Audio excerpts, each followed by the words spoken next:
Party అధ్యక్షులు మాజీ మంత్రివర్యులు శ్రీ వైఎస్ జగన్మోహన్ రెడ్డి గారి ఆదేశం మేరకు ఈరోజు మా మాజీ మంత్రివర్యులు శ్రీ పినిపే విశ్వరూప్ గారి ఇంటిలో రైతుల తరఫున అలాగే ప్రజల తరఫున కుటుంబ ప్రభుత్వం వల్ల ఎవరైతే ఇబ్బందులు పడుతున్నారో ప్రజలందరూ కరెంటు ఛార్జీలు వాళ్ళు ప్రామిస్ చేసినటువంటి సూపర్ 6 కాకుండా ఎటువంటి ప్రామిస్లు కూడా వాళ్ళు ఇప్పటివరకు నెరవేర్చలేదు. అలాగే ఎప్పుడైతే వైఎస్ఆర్సీపీ గవర్నమెంట్ ఫామ్ అయ్యిందో 2019లో అప్పటి నుంచి కూడా ప్రతి విషయంలో కూడా చంద్రబాబు నాయుడు గారు కరెంట్ ఛార్జీలు ఏంటి, లేకపోతే హౌసింగ్ ఏంటి, లేకపోతే వివిధ అంశాల మీద ఆయన మీటింగ్లు పెట్టడం మాట్లాడడం జరిగింది.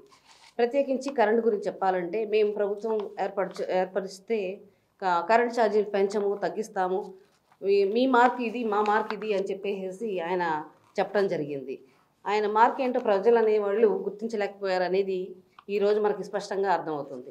కాబట్టి ప్రజలకి మాట ఇవ్వడమే కాదు, ఆ మాట నిలబెట్టుకోవాలనేది వాళ్ళు ఈ కూటమి ప్రభుత్వానికి తెలవాలని చెప్పేసి మేము ఈరోజు వైఎస్ఆర్సీపీ కుటుంబ సభ్యులందరం కూడా ఎవరైతే ప్రస్తుతం ఉన్నటువంటి ఎమ్మెల్సీలు కానీ లేదంటే మాజీ మంత్రులు కానీ మాజీ ఎంపీలు కానీ వివిధ క్యాడర్ అందరూ కూడా కలిసి 27వ తారీఖున కలెక్టరేట్ ఆఫీస్కి వెళ్ళి వినతి పత్రం అనేది మేము సమర్పించడం జరుగుతుంది. చంద్రబాబు నాయుడు గారు ఆయన సూపర్ 6 అనేది ప్రజలకి వాగ్దానం చేయడం మనం చాలా వరకు చూసాము.